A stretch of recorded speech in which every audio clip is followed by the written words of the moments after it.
ஸ்ரீ லலிதா சகஸ்ரநாமத்தின் 374வது நாமா ஓம் ஸ்ரீ கிருதஜ்ஞாயை நமஹ ஓம் என்பதாம். அவதரண விசேஷைஹி ஆத்மலீலாபதேசைஹி அவமதிம் அனுகம்பே மந்த சித்தேஷு விந்தன் வ்ருஷபசிகிநாதः த்வன்நிர்தேசேன நூனம் பஜதி சரணபாஜாம் பாவினோ ஜன்மபேதான்.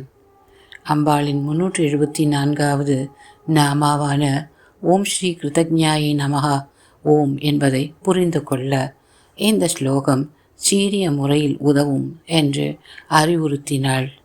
ஒரு நாமாவை புரிந்து கொள்ள மேலே சொன்ன தயா சதகத்தின் 35வது ஸ்லோகத்தை கூர்ந்து ஆராய்ந்தேன்.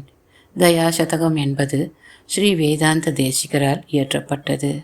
ஸ்ரீனிவாசன் என்னும் மலையப்பனின் தயை என்னும் சக்தியை குறித்து புகழ்வது.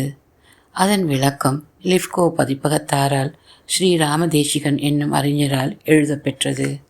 தயாசக்தியை திருவெங்கடமுடையான் விஷ்ணு தெரிந்த விஷயம்தான். அவர் மீனாயும் ஆமையாயும் பன்றியாயும் மனிதனாயும் இப்படி பல்வேறு அவதாரங்களை செய்கின்றான். இந்த அவதாரங்களின் பெருமை அறியாது இரண்யன் முதலானோர் அவனை இழிவாக நினைத்து அவமதித்தனர். இவற்றை பௌராணிகர்கள் லீலா அவதாரம் என்பர். இதன் உண்மை என்னவெனில், லீலை என்பது பெயருக்குத்தான். தயாசக்தியே, நீதான் திருவெங்கடமுடையானை இவ்வாறு பல்வேறு பிறவிகளை கொள்ளுமாறு கட்டளையிட்டாய். சீக்கிரம் தீயவர்கள் கூட பல்வேறு பிறவிகள் எடுத்து அல்லல் படாமல் பாபங்களை கழிக்க யுக்தியும் செய்தாய். அவர்கள் எடுக்க வேண்டிய பிறவிகளை எல்லாம் ஸ்ரீனிவாசனே எடுக்கச் செய்தாய். இப்படி அந்த அவதாரங்களை அனுபவித்து சரணம் அடைந்து மோட்சம் பெற்றனர் தீயவர்களும் என்கிறார் வேதாந்த தேசிகர். இதுதான் கிருதஜ்ஞா. அனைத்தும் அறிந்தவள், அனைத்து செயலிற்கும் சாட்சி அவளே. 5 பூதங்களாக சூரியன், சந்திரன், காலம், யமன் ஆகிய 9 சாட்சிகளாக இருந்து கிருதஜ்ஞாவாக அனைவரது செயல்களையும் அறிகிறாய்.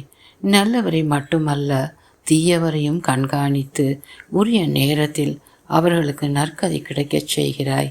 நீ கிருதஜ்ஞா மட்டுமில்லை, பாவஜ்ஞா, எங்கள் மனதை நன்கு அறிந்தவள், தர்மஜ்ஞா, மிகுந்த தர்மம் உடையவள், உதவுவதில் என உள்ளம் மலர்ந்து உருகி நான் கூறவும், ஆம், அனைவரும் என் குழந்தைகளே, இனிமையான குரலில் உபதேசித்தாள். குருஜி பட்டம்மாவிற்கு நமஸ்காரம்.